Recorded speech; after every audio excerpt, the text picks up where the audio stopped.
This is Max Payne Griffin, UFC welterweight, and you are watching Cage Side with Christopher James.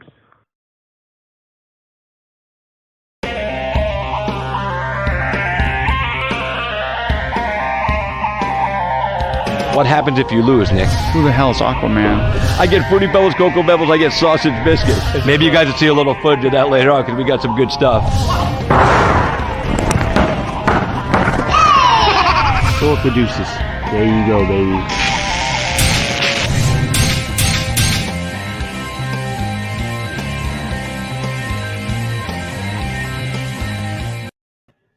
Hey, what's going on, boys and girls? Good evening and welcome to Cage Side with Christopher James. I'm Christopher James. How you all doing, man? Hope you're all having a wonderful day. Hope you had a great weekend. Fights all weekend long. I had a good time. I was in Pensacola for Island Fight 73. Ring announcing the show. We had 17 fights, boxing, MMA, Muay Thai, kickboxing. It was freaking awesome. Some of the up-and-coming amateurs that you guys are going to see turn pro one day, are cutting their teeth at Island Fights.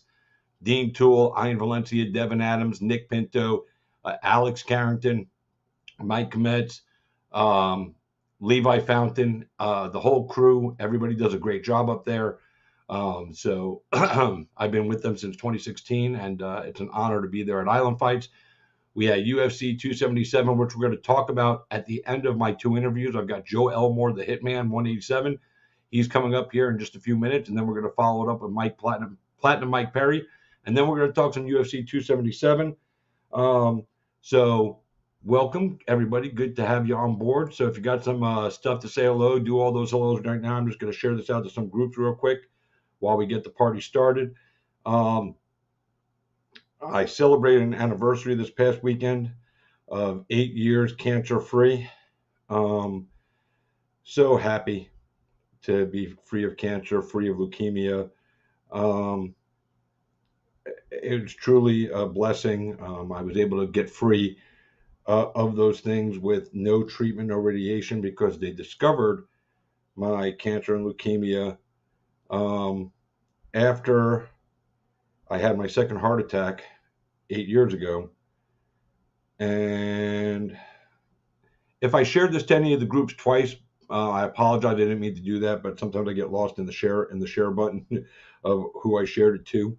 So if you want to delete one, feel free. But like I was saying, it's been 8 years since I've had to deal with the cancer and the leukemia, and I'm truly a blessed human being. I don't know why God chose to spare me, but I don't care why God chose to spare me. The point is he spared me, and I have a wonderful life, a wonderful wife, a great daughter, an awesome grandson, family all around. It's truly a blessing to be free of cancer and leukemia and worried about when, it was going to kill me. It was just a crazy, crazy thing to go through. I've had 3 heart attacks, and I put up a post about it the other day, and I said, the 3 heart attacks sucked, but at least the doctors were able to go in and attack the problem, viciously and expeditiously. With cancer, you just don't know. You can go through radiation and through chemo, and you can think it's gone, but the cancer, just runs through your body and goes to another spot. And it's usually an uphill battle that, most people don't win. So I understand the blessings that have been bestowed upon me by the Lord to keep me safe and keep me alive and keep me around for my family. And man, I tell you, it just warms my heart every single day. Don't forget tomorrow. Thanks, Forrest. I was getting ready to say that. My boy Forrest Daniels he always types in the comments stuff that's coming up. We got Contender Series tomorrow night. We got PFL on Friday. We got UFC Fight Night this weekend as well. We've got Gamebred Fighting Championship Gamebred Boxing August 20th in Biloxi, Mississippi.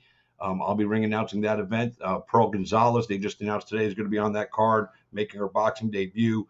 Undefeated boxer Devin Cushing, based out of Pensacola, is going to be on that card, looking to go 12-0 as he makes his way into the world of big professional boxing. He's definitely a problem for a lot of people, somebody that you better watch out for. So with that stuff being said, let's jump in with our first guest of the night. This man is somebody I absolutely hold near and dear to my heart. He's a fighter's fighter. He's a good human being. He is the king of White Claw. Um, he's just a good dude all around. He's got an awesome wife who supports him. People talk about their day ones or their ride or die. And he's got one that, right there by his side every single moment, every single step in life that he takes with her. And it's a beautiful thing to watch people in love go through life together. He's also a badass when he steps inside a cage or a ring or any fighting venue. So that's enough buildup. Let's bring him in right now. He's fighting on August 20th.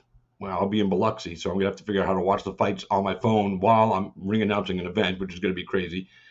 Unless it's daytime, night, I don't even know how it's all going to work out, but I'll figure it out because I got to watch this fight.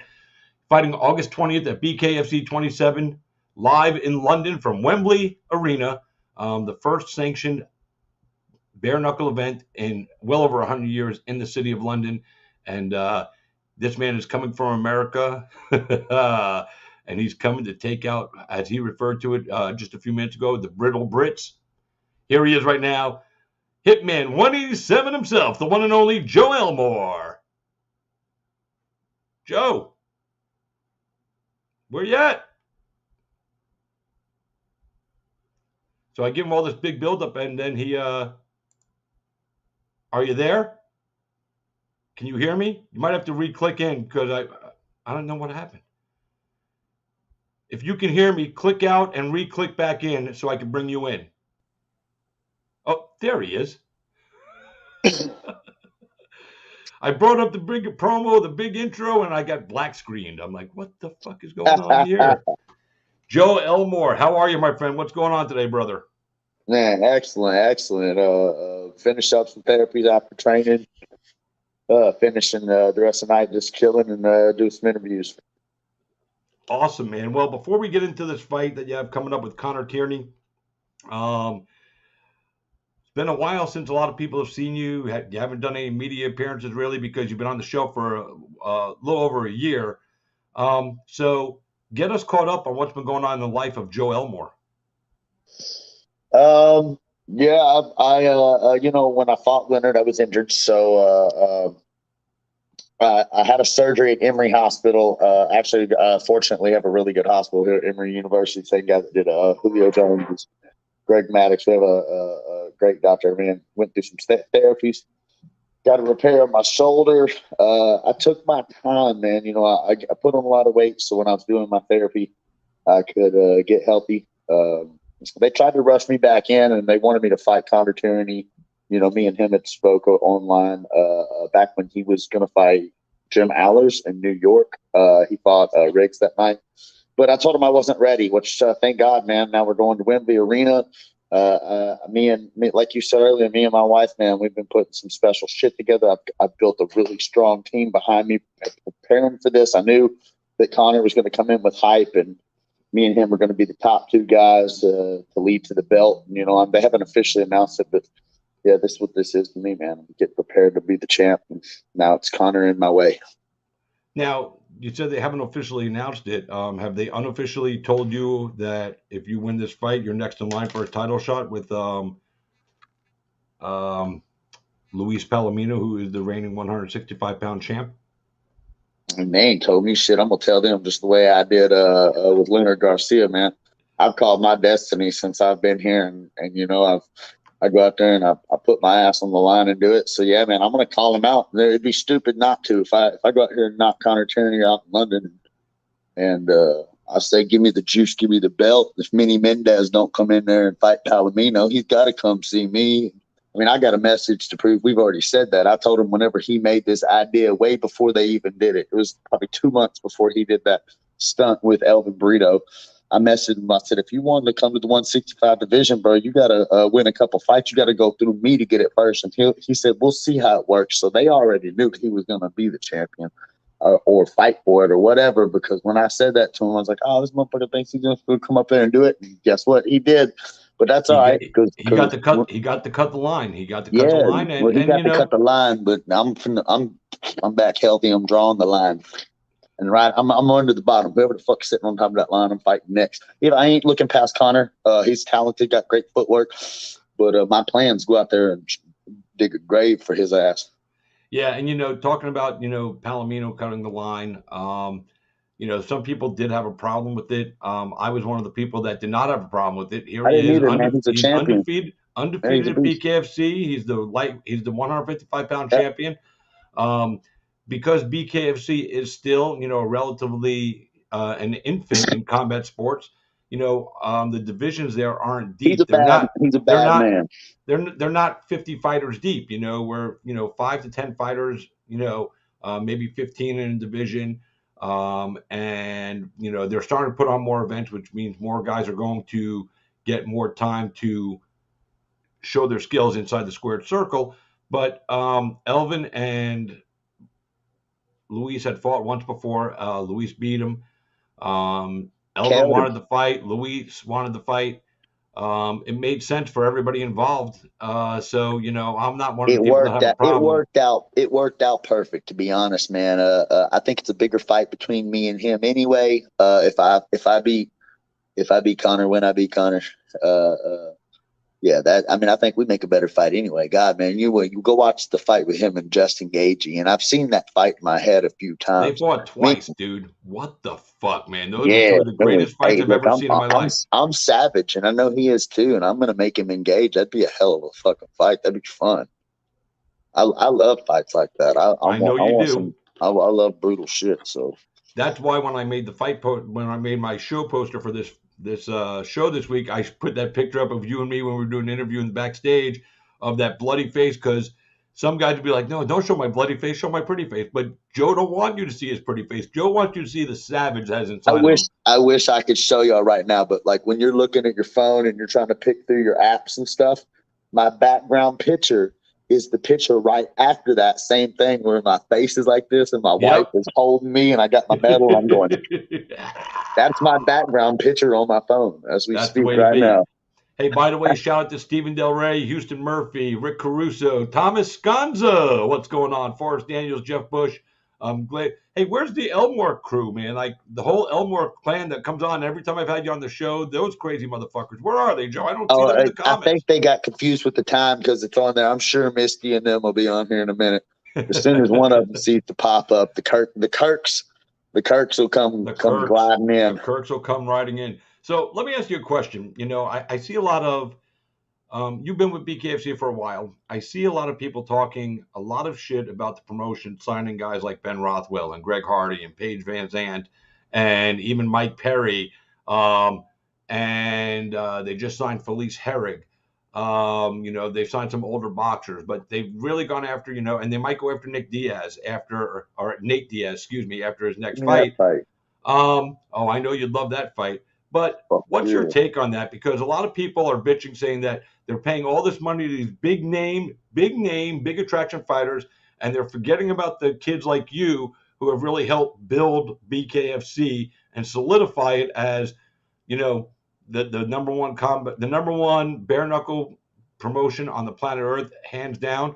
Do you get insulted by the signings of the promotion, or do you take it as the promotion is doing these things to put more eyes on me?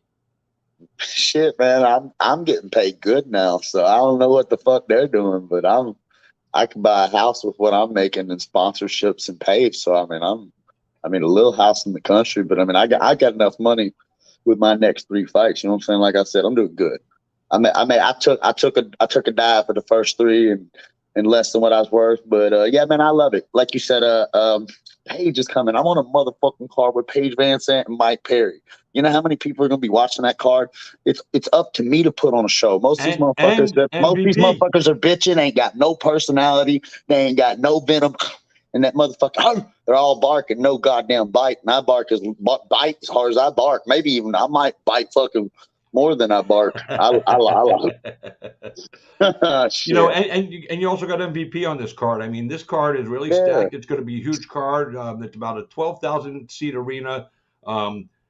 all indications right now look like it's going to be a sellout, but I don't know. I don't know what the ticket sales are right now, but the way people are talking about over in Oh, it's gonna England, be sold out, guarantee it. it should be a sellout crowd, and I am stoked for everybody that gets to participate on it. I'm going to message David Feldman and see if he'll fly me out there to be media. Just don't have to pay me to do the job. Just fly me out there and put me in a hotel and let me come cover this event. David Feldman, oh dear God, please, please, please, because I can't afford to do it myself. Actually, I can't even do it.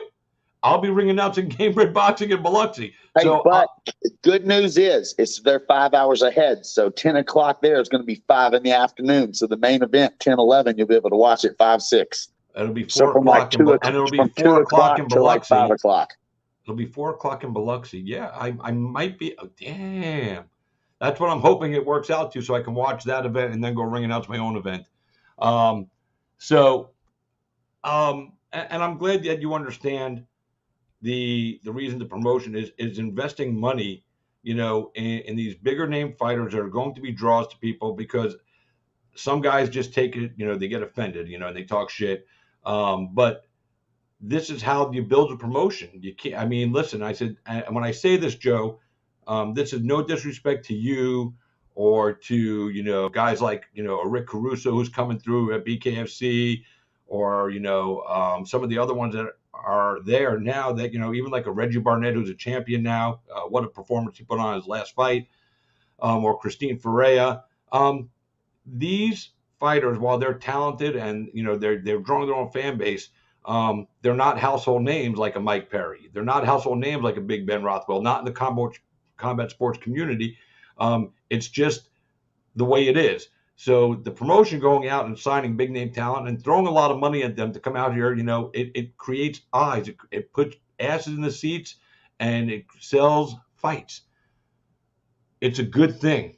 I Like I understand. said on an interview the other day, they're tuning in. I don't care if they're tuning in to see titties, to watch a fight, whatever the hell they're tuning in for. Mike Perry, Paige Van Sant. When they got big names like that and they got millions of viewers, man, I'm going to put on a motherfucking show. So if you're a fight fan and you didn't know who the fuck I am after watching, you're going to watch Mike Perry, because me and my wife's a teacher. I'm starting to get well known everywhere. Hell, like I was in Mexico on my fucking honeymoon, or not honeymoon, but my 7-year anniversary. And people were coming up to me on the beach, recognizing my tattoo from bare knuckles growing fast all over the world.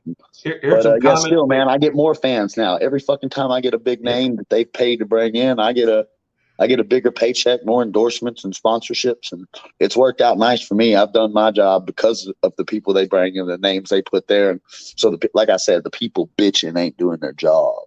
Here's Kelly Sorrell Elmore. Daddy Hitman is here. So we got one Elmore in the crowd. I like this comment from Rick Caruso.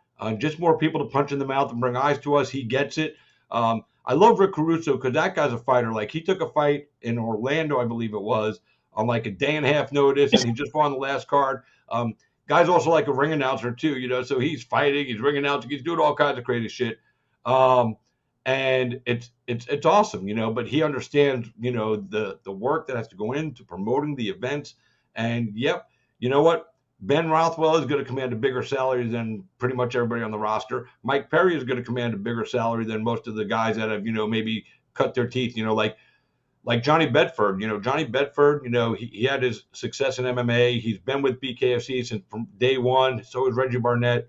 And I know they're not getting Mike Perry money, but it doesn't mean that money isn't there for them in the future, but it's got to be built. So, I want to see all you guys get paid well. You guys do you're doing a crazy sport. I mean, that's just the bottom line. You're doing a crazy sport. Bare knuckle fighting is no bullshit. I don't like to be cliche and quote David Feldman, but,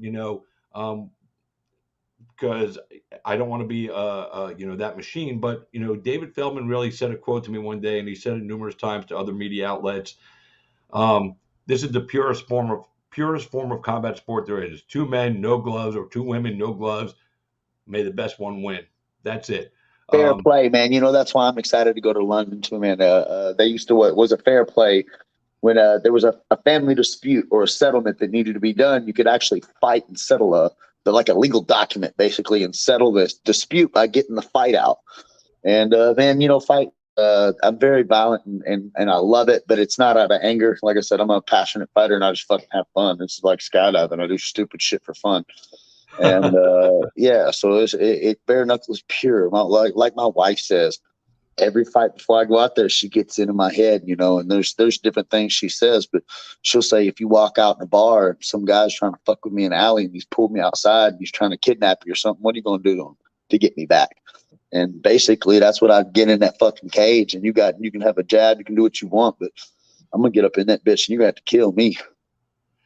Yeah, that's about what you're gonna have to do to Joe Elmore, because I've seen Joe Elmore go into fight. I mean, that fight you had with Tom Schoaf, a while back, man, still one of my favorite BKFC fights. You guys just went at it, and you won the fight. You dropped him a couple of times. He cut you up. I know, 5 times. He cut you up pretty good. It was a good back and forth battle. That was the day we got that bloody picture. But those are the fights that I tune in to watch. I want to see that violence. I want to see that action. I'm all about the action. You know what I mean?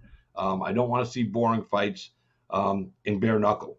And the thing is, this isn't MMA, so there's no kicking. There is a sprinkling in of grappling, but up at the top, because of the Muay Thai plum that you guys can you guys can engage with and work in the clinch, which again, it's a little twist of bare knuckle boxing that I love.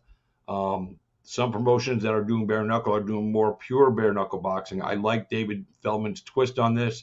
I like it because it gives the former MMA fighter a level of comfort in there. I've seen some MMA fighters come in there and they want to throw a kick. You could see them like they're turning on their hip and they're ready to do it, and then they have to stop themselves. I mean, one of the best at it, honestly, look at Reggie, man. The way Reggie uses his boxing to get inside, changes his range, and then goes to that half plumb and he goes to the reverse underhook. I mean, MMA guys do, but it's really a whole new style in general, man. I've been putting a lot of studying and footwork and angles in and working the aspects of bare knuckle purely. This is going to be a whole evolution. I've had a year to work on the science and watch other people do things and study stuff. So get a lot done in the last year. Yeah, Elvin Brito has put together a pretty cool training system to work on technique. He comes in from different angles. He's got an awkward, goofy style to the way he does it. Many people felt he won that last fight against Luis Palomino, but the judges didn't know what they were looking at, so they didn't score it properly. I don't know. I'm not the judge. I'm not even going to comment on that. But I understand it. I see it. I have a loopy style that throws people off too, and there's a lot of times and you'll think things are hitting me, but they're rolling off my shoulders. And I've seen Elvin do that, and a lot of stuff that looks like it's hitting him rolling straight back. He's throwing punches from weird angles.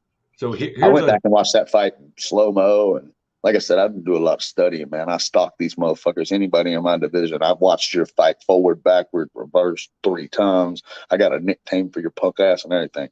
Yep. Here's a comment from Thomas Gifford. You know Thomas? My boy. Yeah, man, fought in the UFC. He's a good dude. He's got some long, we tried out for the Ultimate Fighter together, fought on the card, the very first military card ever. In Florida, we went and entertained some vets that came back from war. And that's a cool dude, him and his dad. He just typed a message in the comments, so I'm going to put up on the screen. He says, "Yo, Chris, tell Joe he's got to paint his toenails pink for me." Hey, listen, look, when I met him, dude, he was like, I think maybe 19 years old. We were on this military base. And there's this dude with tattoos on his neck, savage. And this kid come out there, 19, he had pink shorts, pink nails, pink, like everywhere. And this kid thought he got a pretty ass little blonde girl too. I think they're married now, maybe. God, I love this guy. But he went out there and we were talking. His dad, such a good guy, such a good human.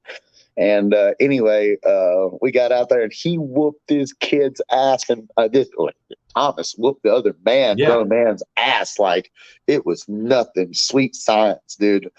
And I knew he was going to wind up in the UFC after meeting him that night. Then we actually ran into each other again at the Ultimate Fighter in Vegas, hung out for a while. We've been friends since. I like that dude a lot. Yeah, he's a good dude. I hope to see him one day make his way back to the UFC. Or you know what?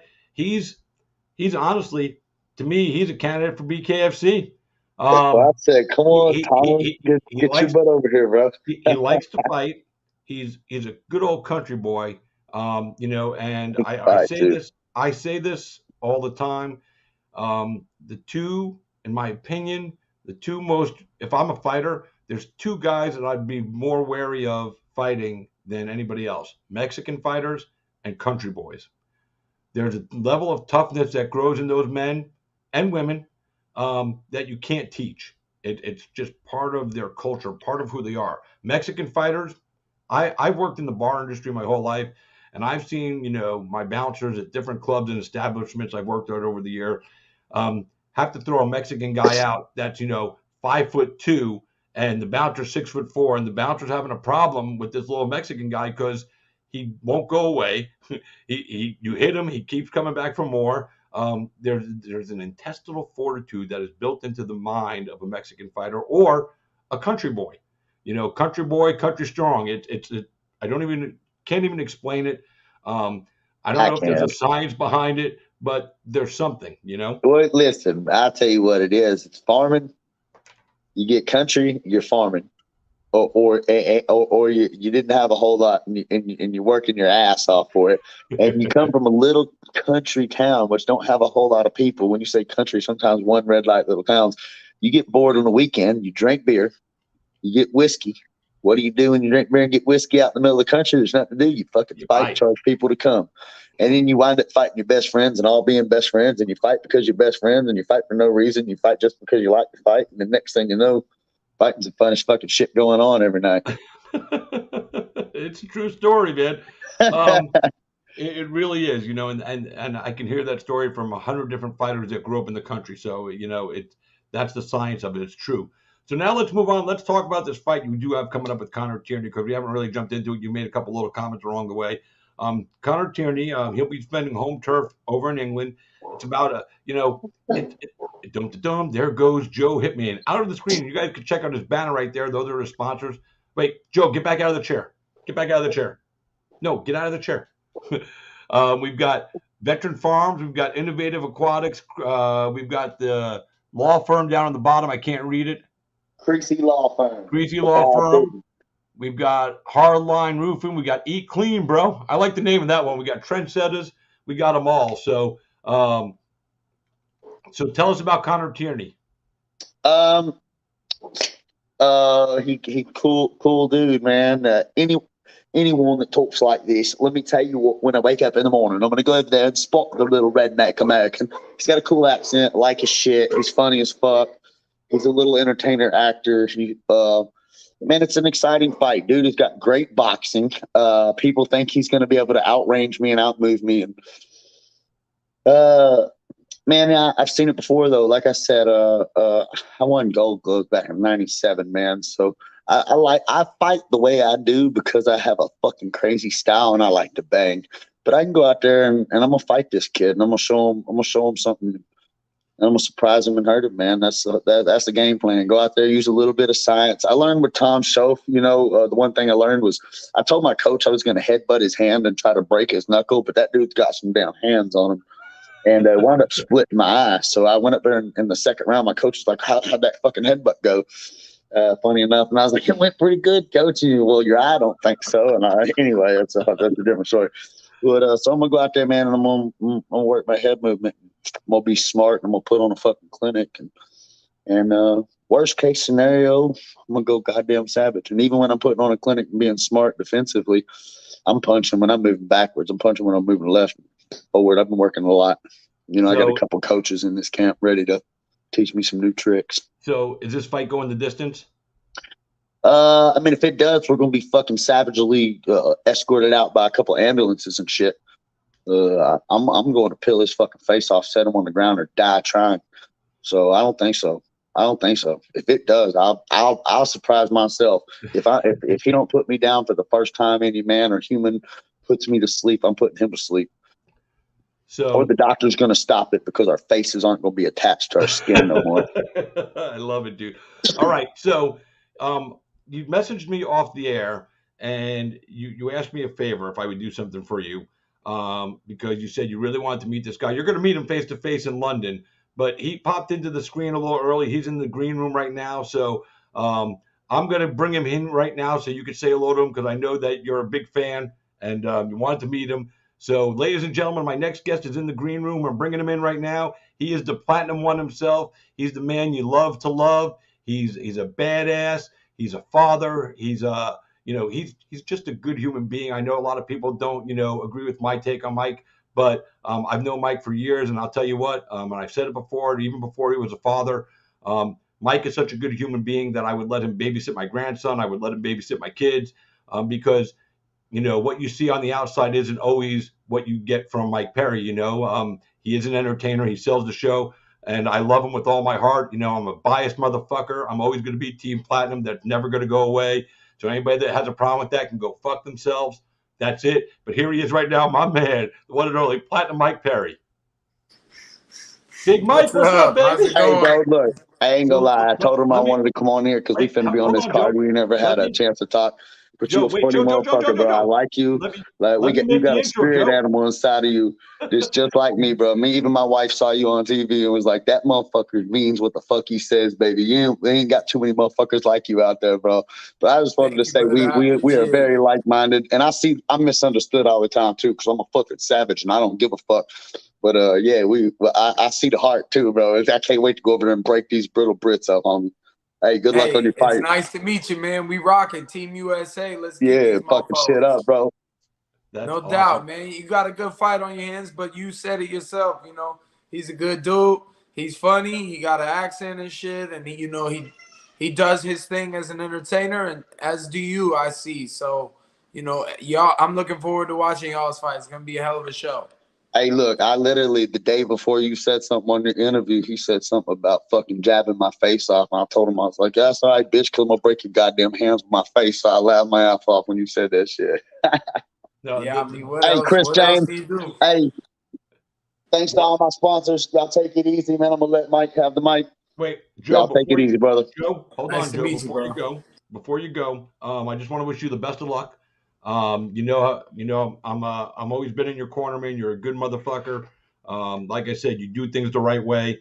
So we wish you the best of luck, man. Safe travels over to London. If you want to, we already did a little sponsors. I was reading them off. If you want to shout anybody out right now, real quick, my wife, coaches. Man, we coming over there.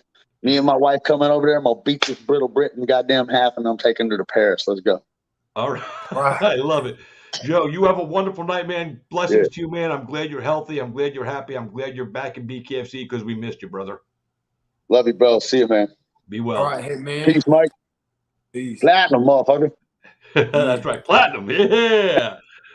Oh, man. He messaged me off the air. He goes, hey, man, the end of my interview, bring me on with Mike. I got to say hello to him.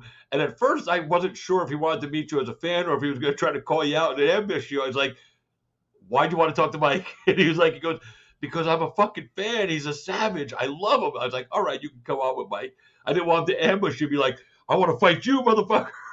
Like, not that you're worried about that, but there's a time and a place. You know what I mean? So I just wanted to make sure. It's all good, man. I mean, that could have been good for your show, but he's man, I've been seeing stuff from him too, and I'm grateful for the support from a fighter who's been in the game, and and it kind of just worked out that way.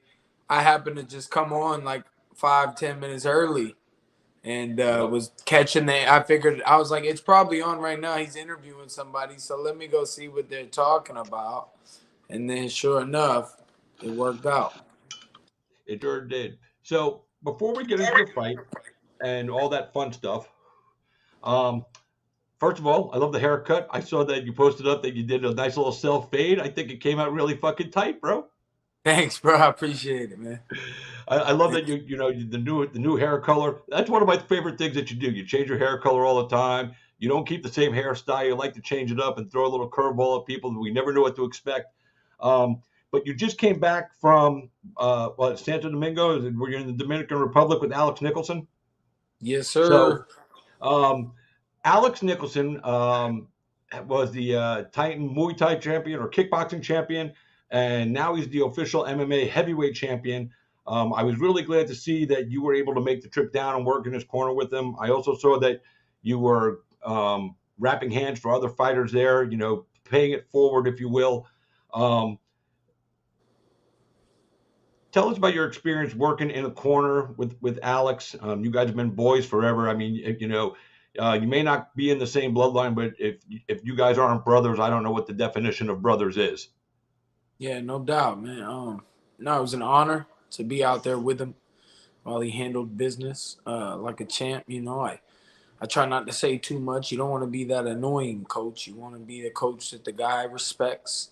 And we're talking one of the toughest heavyweight fighters on planet Earth, and he respects me. And that just, he takes into consideration what I say and the advice that I have in to the fight. So, I'm just grateful that I got to give back, like you said, and pay it forward, and help out other fighters that were there. And it made me feel like,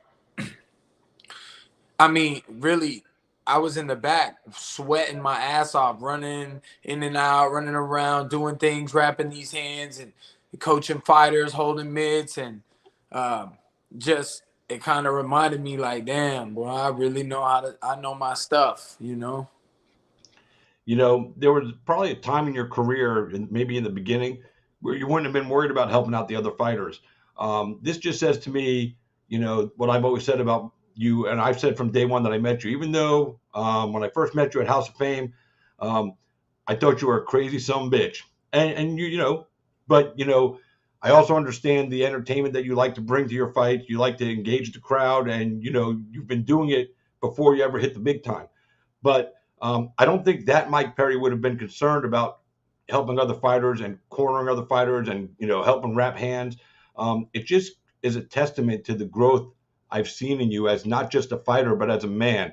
And I got to tell you, and I don't know what weight this holds with you, but I've known you a long time, and I don't think I've ever been more proud of you than I am today, because of what I saw you doing with other fighters down there. And I know it's not just the first time you've done that. It's just the first time I've seen it publicly posted like that.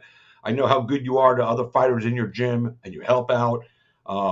You've become a dad, and you're a good dad. You love your son. You love your family. You and Latoya are really, you guys have clicked, and I'm so happy to see all that happiness in your life, because I think that attributes to the success you're having in life, not just in fighting, but just in life in general.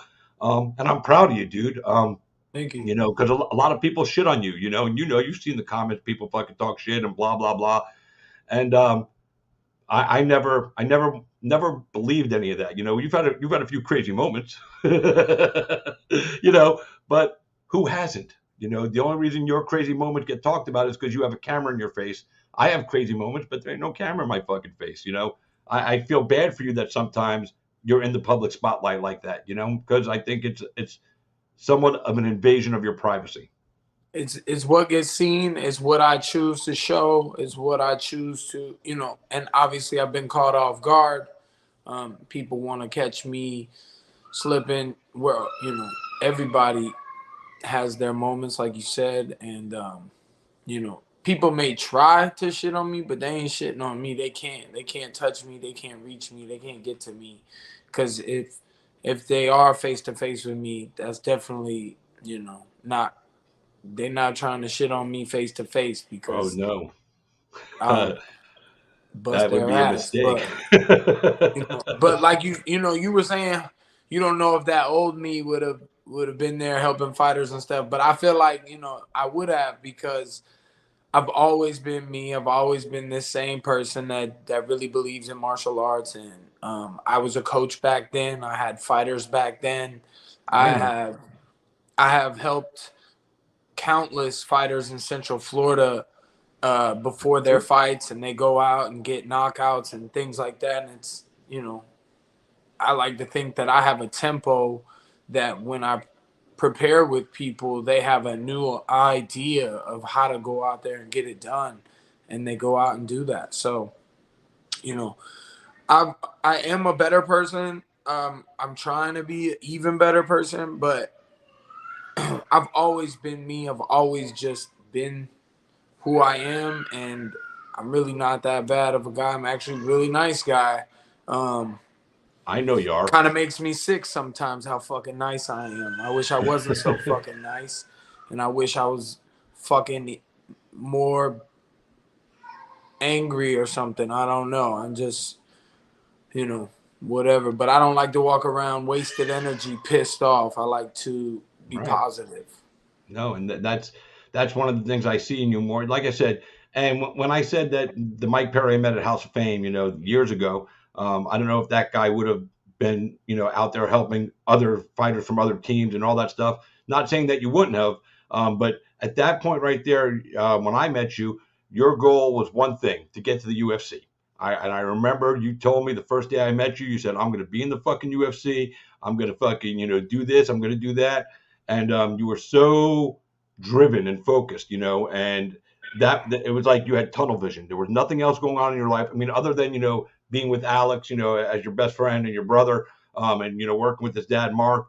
You had your team around you, but you were really like this. You had the blinders on. You weren't going to let anything deter you. So that's why I say I don't know if you would have been backstage helping other people at that time, not because you're an asshole, but because you were focused.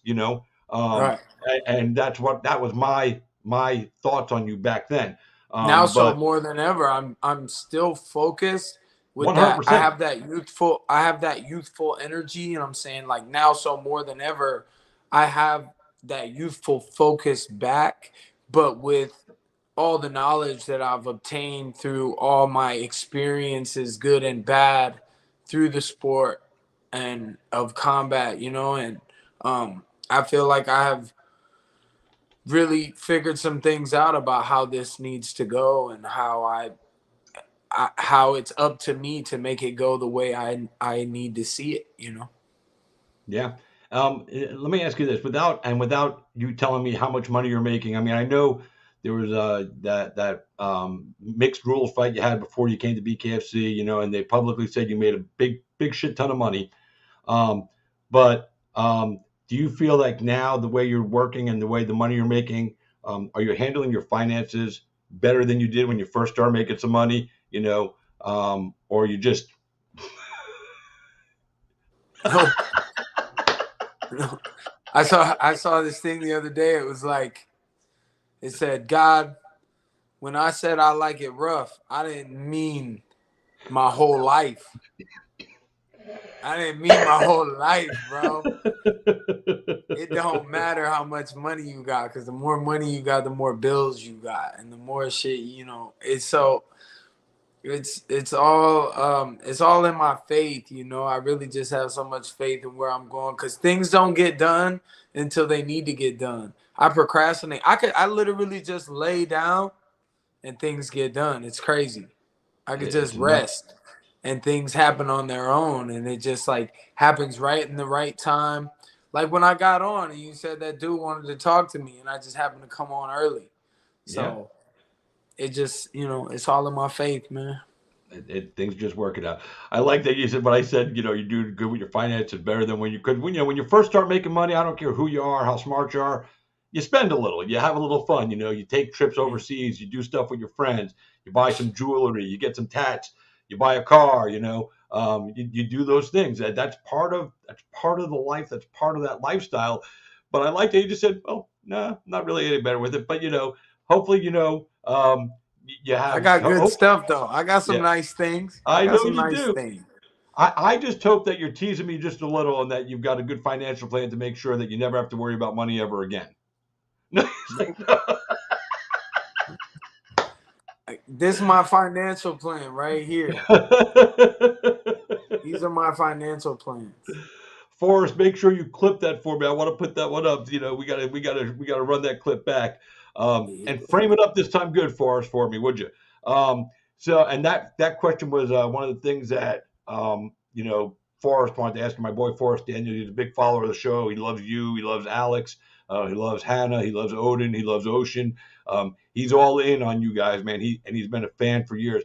David Feldman, the president of BKFC, is watching. He says, "Let's go." That's what I'm talking about. Let's Hey, go, boss. Let's David go, Feldman. Hefe. Dave, I don't know if you saw that, but Mike, tell David Feldman your financial planning. Yes, my future financial plans are right here, baby. I'm a fighter, man, through and through. I always That's will what you be. I'll do. never be anything else. I'm just actually I did a little a TikTok thing today or whatever, and it said that the filter gives you blue eyes if you're a lover, and it gives you yellow eyes if you're a fighter. And that bitch was 50-50 for me. I was a lover and a fighter. Like a And Siberian Husky. yeah, man, I looked kind of cool, like a Dragon Ball Z character or something with superpower. Uh, But you know, so they're talking about making a live action Dragon Ball Z movie. You're still a first round. They've got some good connections. Would you like to make a movie appearance in that? everybody been saying they want to see me in Wakanda, bro. Let me get a part. I want to get in a Wakanda movie. Did, I'll be a tree or a rock or something. Throw did me you out see? there. There's a comedian out there named Adam Hunter who runs a site called MMA Roasted. He put up a post the other day. It was so funny. He goes, uh, Kamaru Usman got a role in Wakanda. It's a shame though because he beat out Mike Perry for the role, And I was like laughing because people just fucking know with you. By the way, and here's a quote from David Feldman. He says he loves your financial plan. He goes, Perry is the nicest guy and a lot smarter than most people know, and I can attest to that as well. You're just I think people don't really see the real Mike Perry sometimes, and it's a shame because the real Mike Perry is smart, he's funny, he's caring, he's loving, his family comes first above everything. But the flip side of that Mike Perry is he's a savage, and if you fuck with Mike Perry and you fuck with his ability to make his money, you fuck with his family, then you got to deal with that Mike Perry. And I tell you right now, I don't ever want to deal with that Mike Perry. Mike Perry choked me out in a gym once when I went over to do it. I was doing an interview with Mike and Alex, and at that gym that you guys started out at, they had a party over there, and you came up behind me when we were doing the interview. I was doing you and Alex. And it was funny because Alex had just announced he was going to be a dad, and you were laughing like, I ain't never doing that shit. And then when, you of course, now you're a father. But you choked me out just a little, and just a little bit of a squeeze. And I remember that even though I knew you weren't really trying to choke me out, you were just clowning. You're a lot stronger than I think fucking I even realized. I knew you were strong. I seen you knock dudes out. But, man, you put that just a little squeeze, and it was from your forearm. It wasn't even fucking back here. It was just a little forearm. I was like, I never want to have to get into a scrap with Mike Perry. And I never want to make Mike angry, No, man, you good with me. Christopher Cage side. Christopher James, man. You've been around a long time. Always I got ride your and die back, with bro. you guys, man. I ain't Always ride or die gonna with you guys. stand by and watch no fighters choke on you, bro. only you can choke on me. That's it, man. Everybody else got to back the fuck up. All right. So it's been a long time since I had you on the show. So you made your debut with Bare Knuckle. You fought Julian Lane. Since I didn't get to talk to you after that, I'm going to ask you now, man.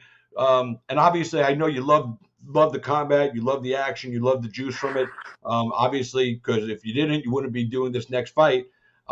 But just tell us about that first experience when you first walked in there. And I know you've been hit in the face with bare knuckles before. You scrappy when you were a kid, so you don't have gloves when you were a kid. But this is different. This is a professional combat sport. And you had been so used to doing, MMA, with 5-ounce gloves. So this was a different environment for you, man. So just tell us what it was like when you caught that first punch from Julian Lane, when the first time he really connected on you. When he hit me? Yeah, well, I want to know what you felt on your hands too, but I want to know what you felt like the first time somebody cracked you with the bare knuckle in that setting. Because it's a professional sport, it's different than street fighting. Yeah, but I knew what to expect. So I mean, it feels the same as all the other ones. I don't feel them. I don't have feeling for them at all. I get hit. It's like, okay, here I come. I'm coming back. I gotta get you back. I'm coming to get you. That's it. That's all it is. It's when you get hit and you get cut. You feel it. You know what a cut hit feels like compared to like a bump hit. Okay. You know, and to me it was like it was surface damage. And I felt like I was hitting Julian with like deep penetrating damage. I was trying to hurt his brain, and you know, he was giving me flesh wounds and surface wounds. So um it's kind of like it's raining outside, you know, when you just in bare knuckle it's like it's raining. It's like Yeah. you get touched and you're wet. You're just wet. It happens. Just keep going. How, And then how, hit how him many back. did? This time, bro, my hands are so ready to punch bare knuckle. In my opinion, I could be wrong because usually when I say shit, it goes the other way. But I've been practicing, and I'm probably still gonna hurt my hands on him, but I think they'll last a little extra longer than they did last time, and they'll be prepared to be there in the end in the fifth or sixth sudden death round, possibly. You know, if he makes it that far, um, I'll be prepared, man. I got a good idea about how this is gonna go. How'd that feel the first time you got to crack Julian though? Did you expect that feeling in your hand, or was it the same as getting hit in the face? You just don't really feel it till after. Yeah, it's like no. Usually you don't feel it till after, but by the fourth round, by the end of the fourth round, I was just kind of swatting him. I feel like I hit him so many times in the fourth, and then he came forward a little bit in the end. After I had hit him so many times that my hands were just crushed. And then I went back to the corner, and my coach was saying something, and I just looked at him like, bro, I can't. I can't. My hands. I don't got nothing left in my hands. And like I got in trouble for slapping Julian a couple times. The ref's like, you gotta close your hand. I was like, I can't close it. So I just slapped him. But now I know how to. You gotta turn it over. You gotta kind of backhand them with the pimp smack a little bit. You know, There you raise go. that elbow up. Yeah, there's been a couple of guys, Elvin Brito and Luis Palomino, who just fought for the 165-pound title, and Luis won. But I've talked to both of them numerous times since they've jumped into BKFC, and Elvin more so than Luis. But both of these guys say they've come up with a way to condition their hands to last for 5 rounds in a bare knuckle fight, even if they're landing at a high, landing their strikes at a high rate. Their hands are surviving. They've figured out a way to do it. I don't know how well you know them, but maybe you can pick their brains because I think that's one of the most important things because you can't spar bare knuckle. You can't do that. You would never make it to fight night. A little bit. No, you know what I mean. When you were in the UFC, you sparred a lot. You were sparring and getting your workouts in. But with bare knuckle, you can't spar the same way. I mean, you can spar with MMA gloves, but you're not sparring bare knuckle. 15 rounds a week. You might get 3 minutes here, 3 minutes there, because these, like you said, this is your financial plan. So you can't break it, before the fight, because then you'll never get to step into that squared circle. Yeah. So I'm just throwing it out there. Those guys have said they've come up with some stuff, so maybe it might be good to pick some brains. Yeah, for sure. Yeah. I've heard from some people that it's like no matter what. I mean, and I'm pretty sure it's pretty true. No matter what, if you let your hands go in there, by the end of the fight, your hands are going to be pretty beat up. I mean, that's Yep. the goal. I'd rather my hands be beat up on their face than, Yep. than I know what you lose. I mean. really don't care if I get hit. If I got to get hit, it's to hit you back. So as long as I'm doing something right to get the win and I have a good idea. I mean, I talked to Juggernaut. Juggernaut was like, do knuckle push-ups in the, anywhere. And I'm getting to the point where I'm trying to start doing them anywhere, like on a hard floor or, on wood or something that's harder rather than like you start with like carpet or grass or dirt and then you Right. Get work on your that way up ceramic to the harder tile, stuff. push it. Yep. Yeah. I feel you. So here's Justin Sims, who works for Titan. He's their main videographer, camera guy. He just posted this comment in the thing. He said Mike Perry was absolutely the highlight for the entire Titan FC team in the Dominican Republic. That's fucking awesome. You don't even fight on their roster, and you're the highlight of the whole fucking show, dude, without even fucking stepping into the ring or cage. That's fucking outstanding. Well, they're nice guys, man. We all had a good time out there in DR. You know, me and Alex and his cousin Mike, and I mean, we had a blast, man. I met some really good fighters, and there was a lot of tough people there who really like were hungry. You know, it's nice to see hungry fighters. So before we talk about your fight coming up with MVP, and we're going to get into that, one of the viewers, and I always try to ask at least one of his questions, but he follows you. Like I said, he follows Alex. He follows all you guys. He loves you all. Here's his question. He wants to know a crazy memory you have with Alex Nicholson from your past that you can actually share with us. That's a good question. Man, me and Alex have, you know, we kind of keep each other out of trouble. It's easy to listen to the voice of reason when it's like, so when you're doing something or you're about to do something bad, you can't catch yourself and tell yourself not to do it. But if your buddy's there and he gets it, he's like, hey, man, this isn't a good idea. You're going to fuck shit up, you know, or something's going to happen. We usually keep each other out of shit. A crazy memory, man. I know one time at a bare knuckle event, it was actually before me and Julian Lane fought that night at the event for free.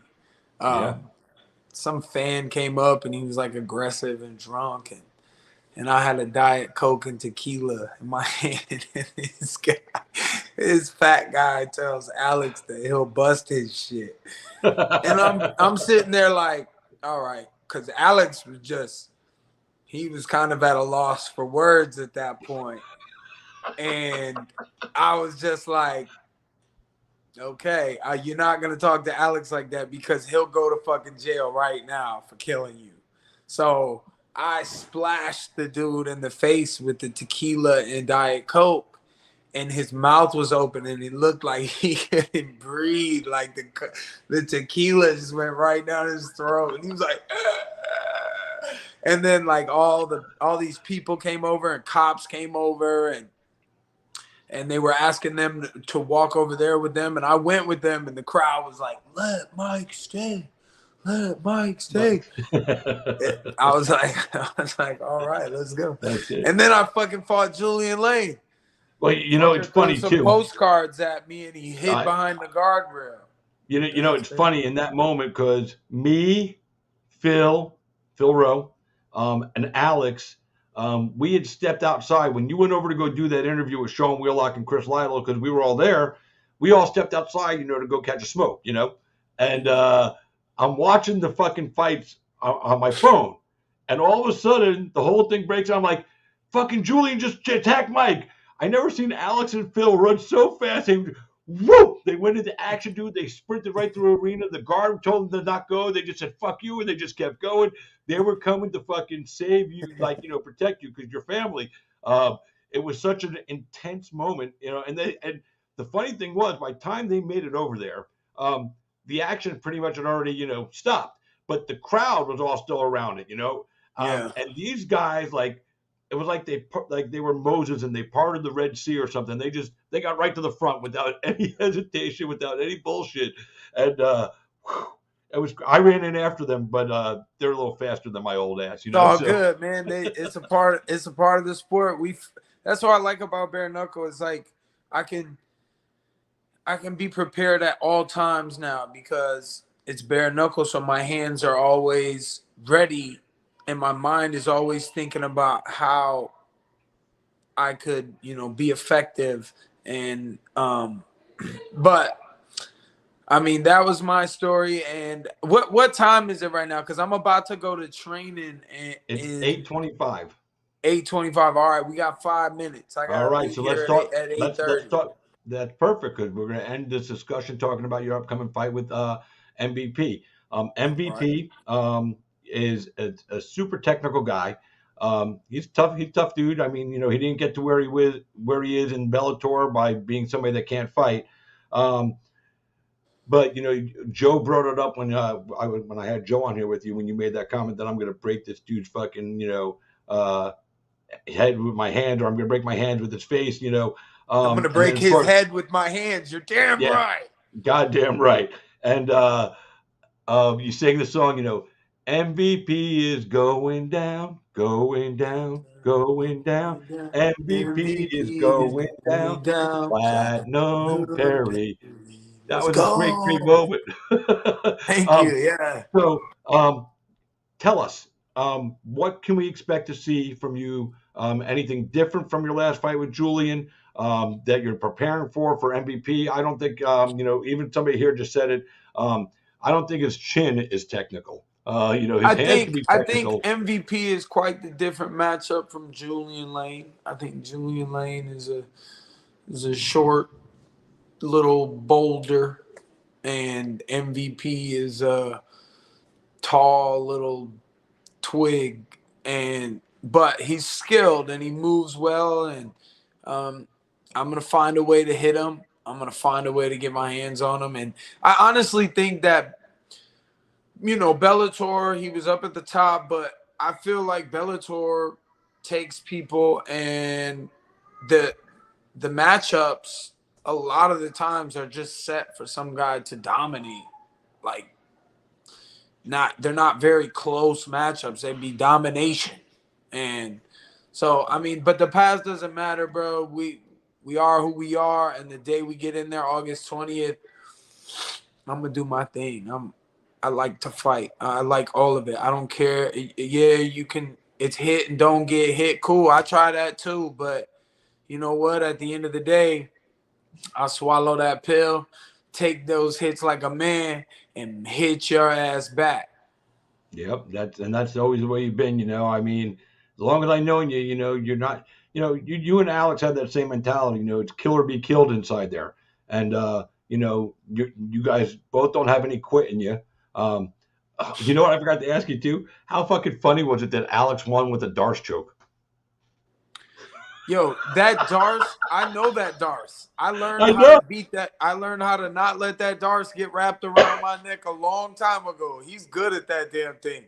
But I was like on the side when he was hitting him. I was like, "Ooh, don't go for the Darce." But you know what, man? That guy's father just passed away. God bless you, Oscar Souza, and your father. And, my condolences. Alex was thinking about that. He's so high level, he's like hitting the guy and he's like, well, I'm going to choke him because, he's in a rough spot right now in life. And so, I just think about things like that. And I think that was very, what's the word? Like, Alex has valor for that, Yeah, I'm 100%, dude. And I like, the way he thought about that.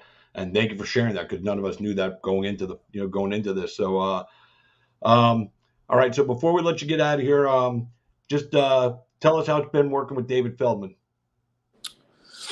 Man, David Feldman he's the boss, man. He runs the company, and he's a fan of the sport. He wants this sport to get the recognition that it deserves, and he's my boss, he pays for my family to have a better life right now, and everything, I'm giving him the best I can, in my opinion. I'm trying to be the best version of myself for me, and for Bare Knuckle FC, for him, and for my family. And he's a fan of the sport and the fights, and a good fight, because we got one of the best fights we're ever going to get with me versus MVP. And August 20th, baby, I'm going to do my thing. I'm going to punch this dude in the face with my bare fists. Well, boys and girls, this is the man himself, Platinum Mike Perry, fighter, father, friend, fucking hell of a nice guy. Those are the 4 Fs that I'm going to throw out there when I talk about Mike Perry. You can catch him fight. His next fight is August 20th at Wembley Arena, or Wembley Stadium in London, England, for BKFC 27. He is the main event, taking on MVP. Paige Van Zant is a co-main eventing on that card. Joe the Hitman Elmore is going to be on that card as well with Connor Tierney. Subscribe.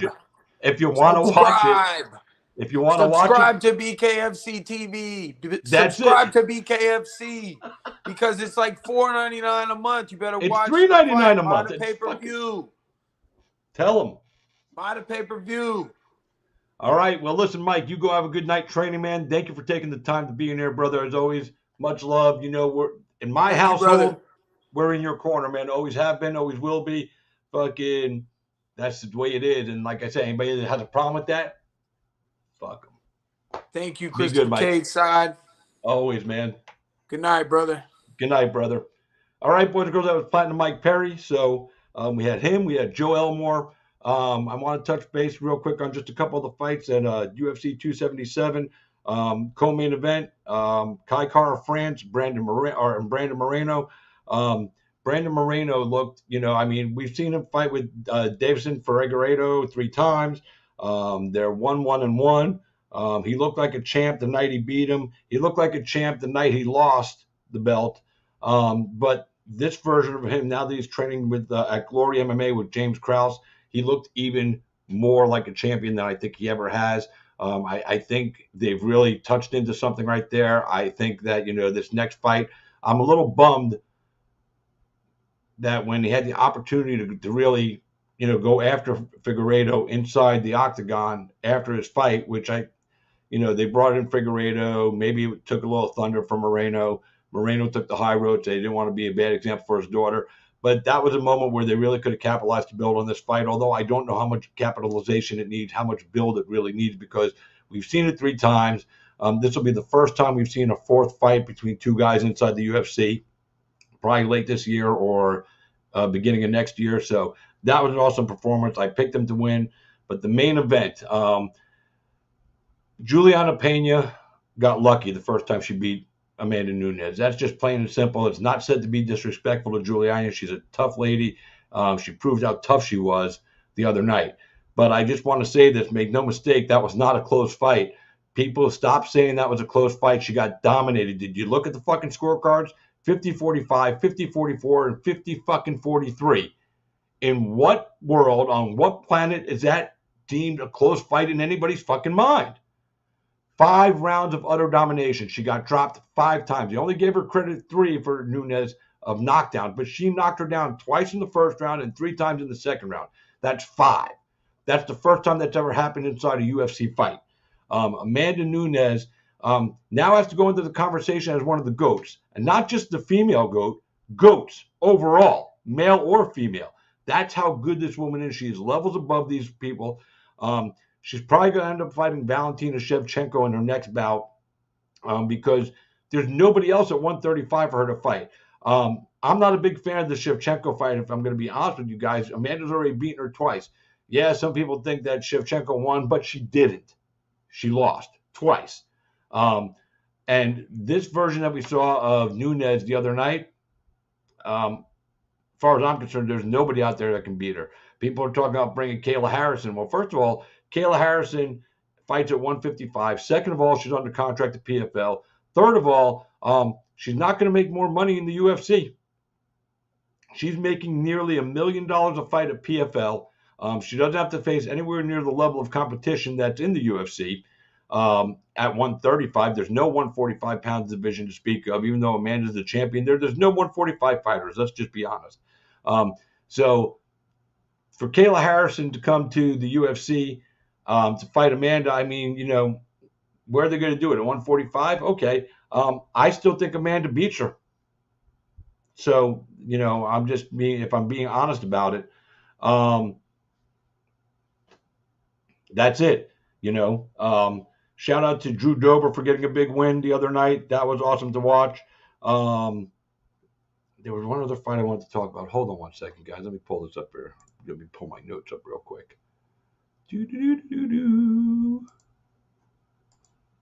Sorry about that. I thought I had them up already.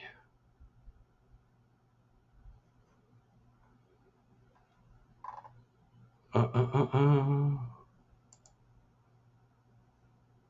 right, here we go. Oh, the other fight I wanted to talk about was Sergey Pavlovich and Derek Lewis. Big Dan Miragliotta was the referee.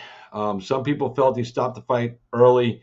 I probably, from my vantage point, where I was watching on my TV, I would have let Derek continue to fight.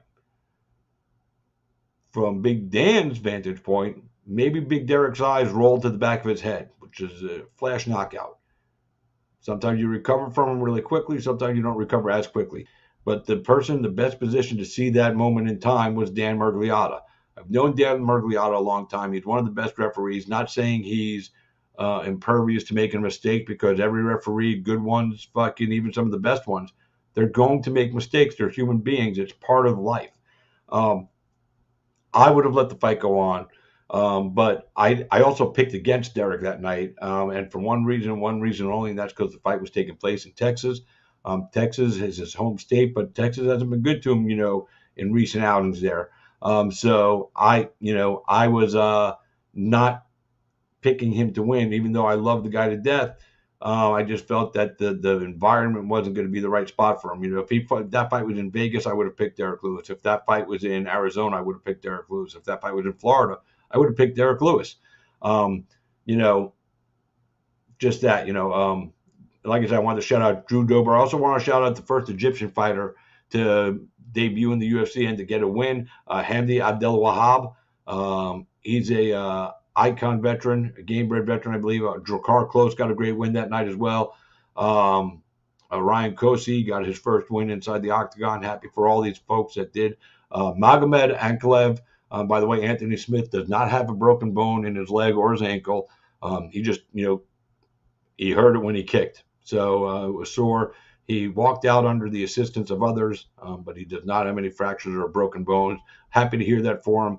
But I picked against him as well. I think just Ankalaev, is just, he's at that spot right now where he's got to be getting a title shot at 205 soon, So we'll see how that all works out for him. Alexander Pantoja, if he wasn't in the flyweight division, he'd be next in line for a title shot. He's going to have to wait till Figgy and Moreno dance for the fourth time. Hopefully they'll give him another interesting, entertaining fight while we wait for these two other guys to fight. And that's it for the show tonight, boys and girls. So I hope you enjoyed it. I hope you had a great time. I had a great time. Thank you to my guests, Joe Elmore and Platinum Mike Perry. Thank you to those folks tuning in. Thanks to David Feldman for tuning in and bringing us to War with Bare Knuckle. David, man, I love you. Fly me out. Oh, I can't fly out to London. I want to fly out to London, and I want you guys to pay for it so I come out there and cover it for, as a media presence from the States, because a lot of us can't afford to fly out to London. But I'm doing Game Bred Boxing that night in Biloxi, Mississippi, but I'll be watching on the app because I'm a subscriber, and I love what you guys do at BKFC. So thank you for doing that. Thank you for popping in and making some comments on the show. Thank you to everybody for letting me be a part of your lives today, and for you guys allowing me to be a part of your lives today, and for you guys being a part of mine. It means the world right here to me in my heart. But boys and girls, you know what time it is, right? Do you know what time it is? It's time for us to, make an exit. So boys and girls, until next time, I am Christopher James, and you guys have been Cage Side. Good night, everybody. We'll see you next week.